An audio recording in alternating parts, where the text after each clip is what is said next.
The elderly black woman stepped onto the estate grounds, with quiet poise. Her arrival barely stirred a glance from the glittering crowd. But by night's end, those same faces would look to her, with tearful regret, begging for grace. Sunlight drenched the grand venue in a honeyed glow, brushing gold across manicured hedges and rose-lined pathways. White petals floated in the breeze like confetti from heaven. Ornate chandeliers shimmered above, suspended from sprawling oaks, catching the light like fireflies trapped in crystal. Elegance was everywhere, from the clink of flutes to the rustle of designer gowns. This wasn't just a wedding, it was a spectacle of wealth. And at its center, Olivia Montgomery, radiant in silk and lace, and Michael Carter, her poised and accomplished groom. Their love story had been headline-worthy. Michael, a self-made tech visionary. Olivia, the heiress of a family with legacy stitched into city skylines. It was a union made for headlines, a merger of prestige and perseverance. But under the gloss and laughter, something colder pulsed through the air. Evelyn Carter stepped out of the black car with Michael's steady hand guiding her. Her silver hair gleamed like polished ivory, framing a face carved by years of dignity and storms survived. She wore a deep navy dress, simple, elegant, and perfectly pressed. Every step she took was measured, graceful. This was the moment she had imagined for years, witnessing her grandson marry the woman he loved. But as she moved through clusters of couture and curated smiles, the truth became impossible to miss. The bride's family wanted her invisible. Victoria Montgomery stood under the portico, swirling wine in her glass, her gaze fixed on Evelyn like a stain she couldn't scrub out. She leaned toward a cousin and said with sugary disdain, "Some people still don't understand dress codes." Her words floated on the air like perfume laced with poison. A few half-hearted laughs followed. Evelyn heard it. She heard everything, but her face didn't shift. This wasn't new. Richard Montgomery, Olivia's father, offered nothing more than a distant nod. No welcome, no warmth, as if Evelyn were a stranger who had wandered in by mistake. The rest of the family mimicked him, turning away mid-sentence, shifting out of her path like she carried a contagion. Michael clenched his jaw, fury flashing in his eyes, but Evelyn's hand found his wrist, gentle and grounding. "It's fine, sweetheart," she said softly. "Some truths take longer to land." The celebration unfolded like a play where she didn't have a role. When she found a seat, guests subtly scooted their chairs away. Her attempts at small talk were met with forced smiles or silence. Even reaching for a single hors d'oeuvre from a passing tray drew a flash of disgust from Victoria, as if Evelyn had tainted the silver. Michael watched, fists balled at his sides, but his grandmother's posture never broke. That quiet strength he knew so well was all around her, like armor made from lived history. What the Montgomerys didn't know, what they were about to find out, was that Evelyn Carter was no ordinary guest, and the evening had only just begun. By the time twilight draped itself across the estate, the celebration was at its peak, an opulent swirl of elegance and ego. Golden lights shimmered beneath the canopy of trees, flickering like stars captured in crystal. Guests toasted beneath hanging florals, their voices loud and effortless with privilege. The hum of laughter, the pop of champagne corks, the clink of delicate glass. It was a perfect storm of luxury. Waiters glided through the garden like chess pieces in white, offering delicacies from silver trays that disappeared within seconds.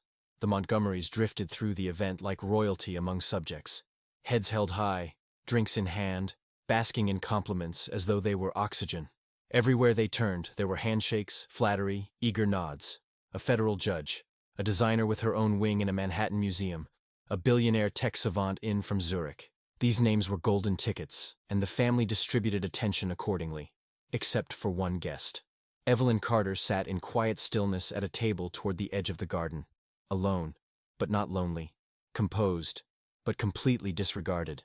She watched as the Montgomerys doused others in praise, clinging to every punchline and anecdote like they were sacred text. But for her, not even a glance. A few tables over, Victoria Montgomery held court with the same venom-dipped grace she had mastered over decades. She raised her wine with practiced ease, the ruby liquid spinning like a spell in her glass. "I must say," she purred, turning just enough to let her words float where she wanted them. Michael turned out rather polished, considering where he comes from. Her voice was low, but not too low. It was a performance, and Evelyn was meant to hear it. Evelyn didn't flinch. She merely lifted her teacup, the porcelain warm between her palms. Her silence wasn't weakness. It was wisdom earned through a lifetime of learning when to speak, and when to let the silence speak louder. Michael, nearby, froze. His eyes shot to Olivia, searching for some flicker of protest, some sign of discomfort at what her mother had just said. But Olivia hesitated, biting her lip, her gaze lowering. The music swelled. The lights sparkled. She said nothing. Michael felt his chest tighten. But then, he felt it. His grandmother's touch, soft and sure, resting on his arm. A small squeeze. A quiet message. Not yet. At another table beneath a rose-wrapped archway, Richard Montgomery reclined with confidence, flanked by old friends in suits stitched with power. They laughed deeply, talked numbers, cracked jokes that only men with influence could afford to make in public. His gaze occasionally swept the crowd, not once landing on Evelyn. But that was fine. They thought this evening belonged to them. They had no idea whose story was really unfolding. Richard Montgomery held the table like a stage, his voice calm and commanding, every word landing with ease. Decades of boardroom power shaped his presence. He didn't speak to be heard, he spoke to be followed. His laughter came first, then everyone else's, a ripple of polite obligation. Even his offhand jabs were met with admiration.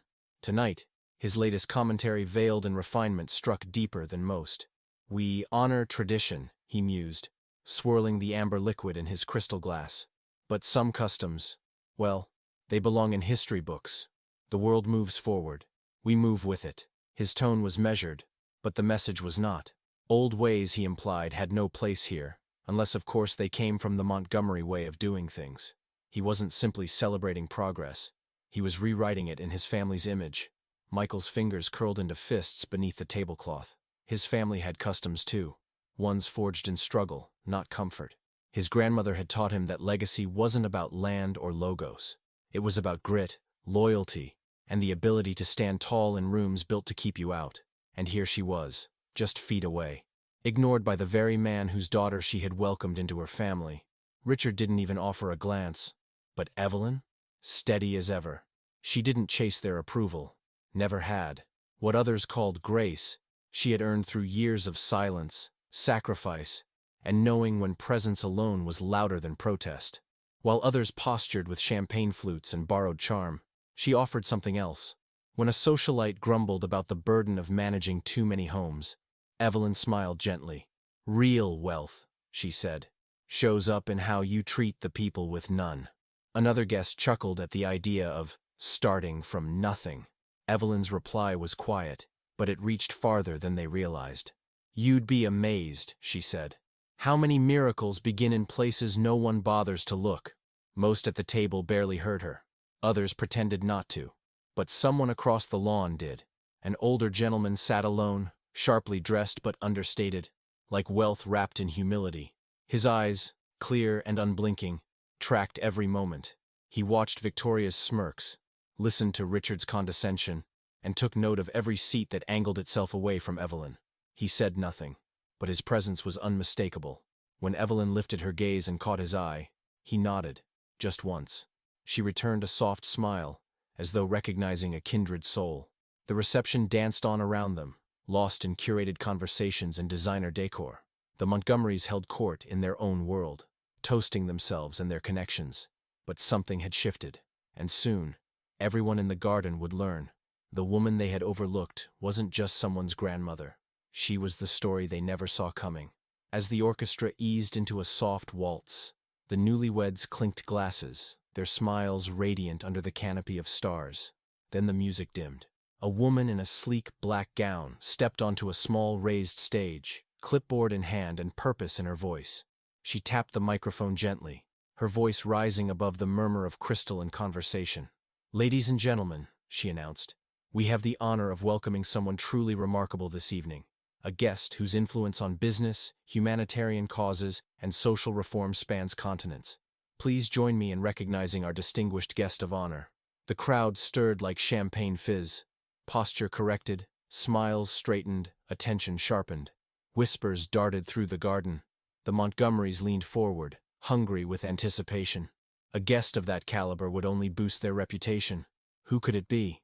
Then, from the shadows beyond the chandeliers, the well-dressed older man rose. Every head turned. Silence swept over the crowd as he moved. not toward the microphone, but straight toward Evelyn Carter. The air held its breath.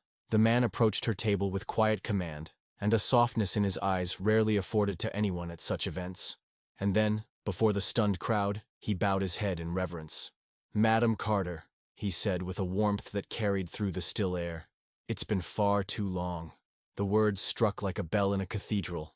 Gasps, audible now, scattered across the tables. "Madam Carter?" The murmurs grew. Evelyn remained seated, her expression serene, though her eyes sparkled with a quiet, knowing fire. "William," she said, her voice silk and steel, "you're as dramatic as ever." The Montgomerys went still. Victoria's wine trembled in her glass, sloshing dangerously near the rim. Richard, suddenly unsure of himself, lost all trace of his earlier bravado. Olivia turned to her grandmother, then to the man, her mouth slightly parted in disbelief. William Carter, not just a guest, a titan, a name spoken in rooms where money rewrote policy, a global force with hands in education, medicine, infrastructure, and innovation. And here he stood, not commanding attention, but offering it, not basking in adoration, but paying it. To Evelyn, he turned, addressing the garden full of guests. "Many of you know me from headlines and boardrooms," he began, voice resonant and sure. "But what you may not know is that I owe it all to one person, the woman seated before you." He turned to Evelyn with a bow of respect.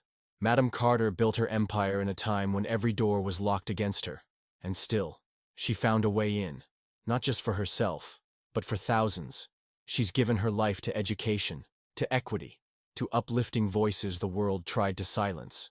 The crowd was frozen, stunned, and the Montgomerys? They were witnessing their own undoing, dressed in gowns and pride, because the woman they ignored had just become the most important person in the room. "Students across the country," William said, his voice rich with pride, "have a future because of her. Opportunities once denied to people like us, she turned them into stepping stones." A hush spread like mist over the crowd.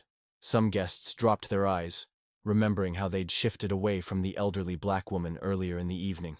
Others simply stared, minds reeling, rewinding, recalibrating everything they thought they knew. The transformation was immediate. The energy of the night tilted. The once dominant chatter was now replaced by silence and stunned reflection. William's voice carried over the stillness. She didn't just build success, she created legacy. She mentored visionaries, uplifted neighborhoods, and broke down doors so the next generation wouldn't have to knock. The words landed like thunder, and at the Montgomery table, those words struck bone. Richard sat rigid, face drained of color. The empire he'd crafted, the reputation he'd guarded so carefully, now felt paper thin. He had spent his life measuring people, status, wealth, connections, but the one person he had reduced to a footnote was a giant far beyond his reach. Victoria, still reeling, tried to salvage the moment with a brittle chuckle. She leaned toward Evelyn, voice trembling with faux warmth. "Oh, we had no idea," she said, her smile forced, cracking at the edges. Evelyn turned her head slowly. Her gaze was calm, steady, clean of malice. "I know," she said. 2 words, nothing more, and in them, an entire reckoning. Victoria flinched, the weight of her own prejudice crashing down in the silence between them. Her painted elegance, her tight composure, all of it faded into exposed fragility. Michael rose from his seat, his shoulders no longer tight with restraint. There was pride in his eyes now, not in the room, not in the event, but in the woman who raised him. And Olivia, speechless. She had watched her family parade their pride all night, dismiss Evelyn like a misplaced ornament, but now, she stood beneath the crushing light of truth, heart heavy with shame. She realized the evening hadn't exposed Evelyn. It had revealed them. They had mistaken her grandmother for an outsider, but it was they who had failed to belong. The once lively garden was now filled with hushed voices and side glances. Champagne no longer clinked. Laughter had vanished. The truth had split the night open, and through that split, something deeper emerged. Victoria sat, numb. Her hand trembled around the wineglass, her fingers unsure of what to do when power didn't belong to her. And Richard? He looked like a man who had just discovered he'd been locked out of the very room he thought he owned. He had always known how to move through the world of influence. But tonight, he realized he had never even learned how to recognize it. And the one person whose respect truly mattered had already left him behind. The silence that followed wasn't empty. It was loaded. Eyes began drifting toward Evelyn, no longer indifferent but reverent. Some guests blinked away guilt. Others exchanged tight nods as if trying to process their own complicity. No one had said anything earlier, and now, that silence was deafening. Michael stepped forward. The restraint he'd carried all night finally lifted, but when he spoke, there was no anger, only clarity. "It's strange, isn't it?" he said, his voice steady but cutting. "You spent the whole evening fixated on appearances, trying to measure who belonged and who didn't, and somehow you completely overlooked the most remarkable person here." His gaze moved from guest to guest before settling on Olivia's parents. They couldn't hold it. "You acted like my grandmother wasn't worth your time, like she didn't measure up, and yet, she's changed more lives than everyone here put together." Olivia stood beside him, her breath caught in her chest. The glow of the evening had long faded. In its place, an ache she hadn't expected, one that came from seeing just how wrong her family had been. Victoria offered a weak smile, leaning in, her tone now syrupy and strained. "Evelyn, darling," she said, voice trembling around the edges. "If only we'd known. Truly, you should have said something." But Evelyn gently raised a hand, not to speak, just to end the performance. "There was nothing I needed to say," she replied, composed as ever. "Respect isn't something you earn by announcing who you are. It's revealed by how you treat someone you think is nobody." Victoria fell quiet. Across from her, Richard attempted diplomacy. He extended a hand, polished smile returning. "Madam Carter," he said, reaching. "I'd be honored if we could sit and—" But Evelyn didn't so much as acknowledge the gesture. She simply turned away. And that silence? It shattered him. The Montgomerys had lived their lives in places where money opened doors and status spoke first. But tonight, they learned a bitter truth. When the soul is small, the title means nothing. Evelyn didn't lecture them. She didn't gloat. She didn't need to. She returned to her chair, lifted her fork, and took a small bite of dessert as if the world hadn't just shifted beneath them. Because that's what real power looks like. The kind that doesn't need a spotlight. The kind that doesn't waver under scrutiny. The kind that's earned and undeniable. In the end, it had never been about wealth. It was about character. And tonight, the Montgomerys had none to show. Music began to rise again, smooth and polished, masking the shift that had rippled through the event. Conversations restarted, but not as freely. There was a new stillness in the air, an invisible weight. The estate still glowed, bathed in golden light, but the illusion of superiority that had wrapped itself around the Montgomery name had begun to fade. At their table, Victoria and Richard sat motionless. The easy charm they wore like custom-tailored suits had evaporated, replaced now with silence, with tension, with the undeniable sting of self-recognition. For the first time in years, they were no longer admired. They were examined. Had they really shaped their lives around the fragile belief that money made them better? Across the garden, Evelyn sat with ease, her posture relaxed, her energy undisturbed. She laughed softly at a comment from William. Around her, guests leaned in, drawn to her, not by status, but by presence. The very people who had ignored her hours earlier now sought her out. She hadn't moved to the center of the room. The room had moved to her. And that, Richard realized, was the kind of power no wealth could command. Olivia stood still for a moment, caught between the weight of her lineage and the truth she could no longer deny. The night had pulled apart the seams of everything she thought she understood. And now, facing Michael, she found the courage she hadn't earlier. "I'm sorry," she said softly. "I should have said something. I should have stood up for her. For you."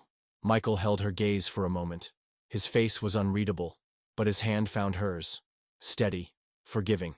"It's not yours to fix alone," he said. "What matters now is what we do next." She nodded, her grip tightening. "Then I promise, whatever we build, it won't be built on silence or ignorance. I won't raise a family that turns away from truth." Evelyn, having caught every word, smiled gently. "That's a good beginning," she said. "But change doesn't live in words. It lives in what you're willing to do." Olivia looked back at her, eyes filled with something stronger than regret. Resolve. "I will."